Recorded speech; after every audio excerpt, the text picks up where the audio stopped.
Anche un corpo, devono averlo un corpo. They'd have to have some kind of body. E se no sarebbero angeli. Otherwise they would be angels.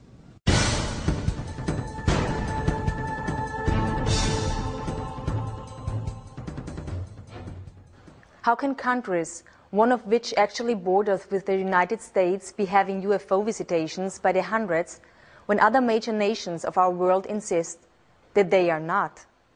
And even more importantly, how can these countries' governmental policies, both official and otherwise, be that they never have had UFO or alien contact?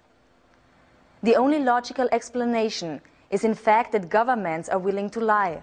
For the past 9 years, I've been researching into the United States government files on what they have on the UFO phenomenon and all sorts of different conspiracies.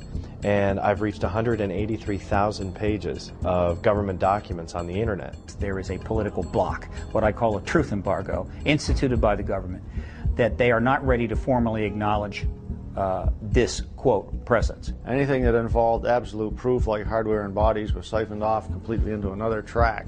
They just can't allow information to come out overnight so people would be perturbed and actually demand that something be done about it. They stonewall it, deny it, lie about it for, 30, 40 years, and then finally just announce it as if it's fact, and everybody goes, yeah, okay.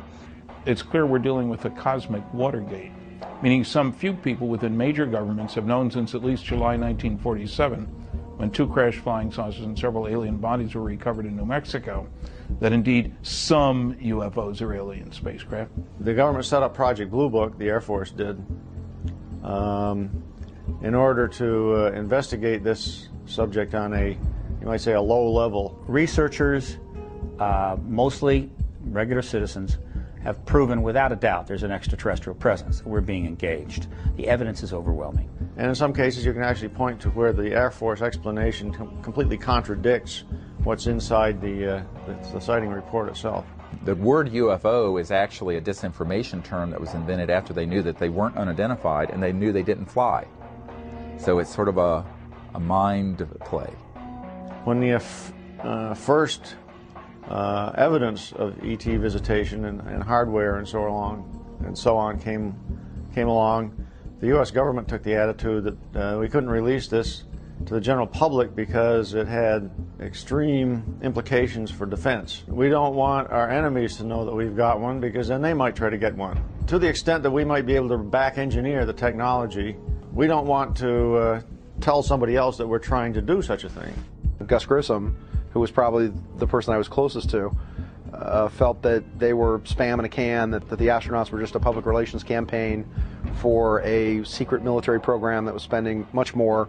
The military space program was getting, was a gleaming jewel compared to the junk that NASA was getting at the time. You can get a certain amount of information out through the large media, but it's very superficial, very brief. That's what we found. The in-depth sort of disclosure of what's really going on, who's behind it, what the agenda is, that is almost always stopped. Or if they try to do it, it gets turned into something ridiculous. I almost hate the term UFOs because they really aren't unidentified to the people that know what's going on, or the researchers too. But it's what a lot of people that have the answers felt it was safe to come out of the water, so they're putting out their information on the internet, disguised or whatever. But so these other agents, per se, they're scanning all the time to counteract what's being said by other people from Intel that think it was safe to, okay, we can put this out, or they feel like it's the right thing to do now. Enough is enough, mankind has a right to know type thing. When I worked for Douglas, I was assigned to the Douglas Skyrocket. They wanted me to wire up a camera out on the wingtip that looked through a quartz window back at the canopy so that they could monitor the pilot to see what he was doing.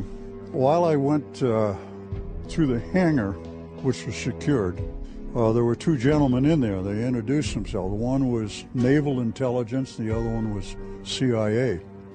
And I started working, doing my job, wiring up the camera, while they sat around and talked, and it became very apparent to me that they were there for that purpose, to talk.